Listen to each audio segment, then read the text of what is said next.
ស្ដីបងប្អូនដែលកំពុងតែត្រៀមប្រឡងបាក់ឌុបអញ្ចឹងថ្ងៃហ្នឹងខ្ញុំនឹងនាំយក tip មួយចំនួនដែលអាចជួយអ្នកទាំងអស់គ្នានៅក្នុងការទទួលបាននីតិ A ទៅលើមុខវិជ្ជាគណិតវិទ្យាសូមតអ្នកនរគ្នាមែនតើបើសិនជាឮសំឡេងរំខានដោយសារឥឡូវហ្នឹងគឺឡានម៉ូតូឆ្លងកាត់រហូតហ្មង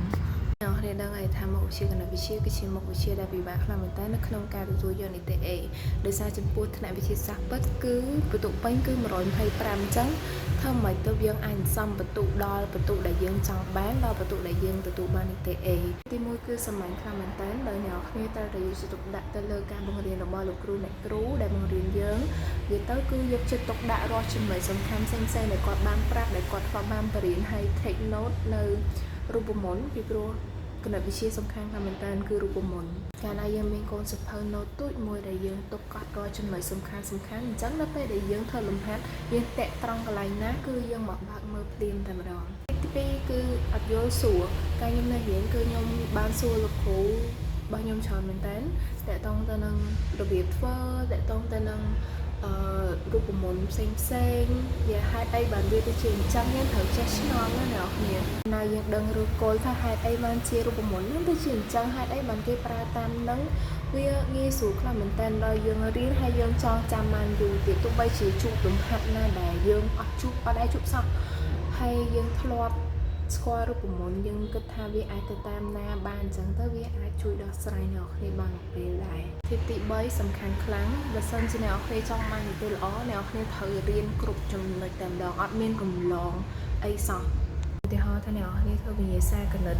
អញ្ចឹងនៅក្នុងវិញ្ញាសាគណិតហ្នឹងគឺវាមានរម៉ាំងច្រើនមែនតើវាមានចំណុចច្រើនវាមាន3 4 5អញ្ចឹងទៅនៅក្នុងមួយចំណុចជាក់ស្ដែងនៅក្នុងចុងបញ្ចប់នៃវិញ្ញាសាហ្នឹងគឺវាតែងតែមានអនុគមមួយយើងត្រូវដឹងថា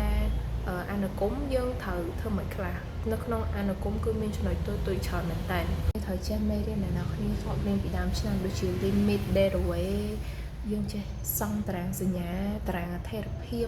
យើងត្រូវចេះមើលយើងត្រូវចេះកត់ចំណាំហ្មងមកទៀតអ្នកនរគ្នានឹងជួបចំណុចដែលយើងត្រូវគូក្រាបអញ្ចឹងកាលណាយើងសង់តារាងអធិរភាពត្រូវទៅយើងអាចគូក្រាបត្រូវបានបើមិនជាអ្នកនរគ្នាធ្វើតារាងអធិរភាពខុសហើយគឺ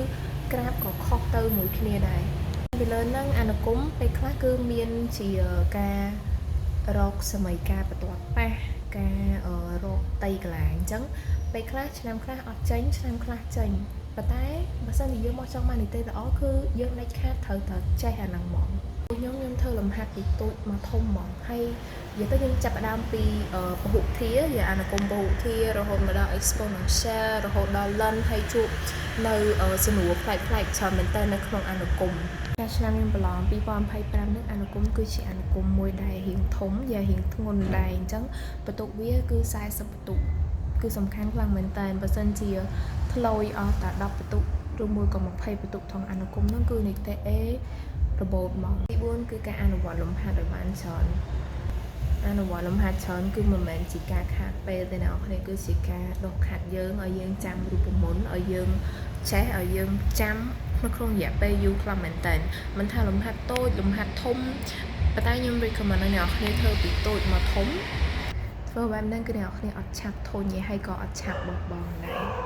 គ្រាន់តែជា tip មួយចំនួនតែខ្ញុំគិតថាអាចនឹងជួយអ្នកនរគ្នាបាននៅក្នុងការប្រឡងហើ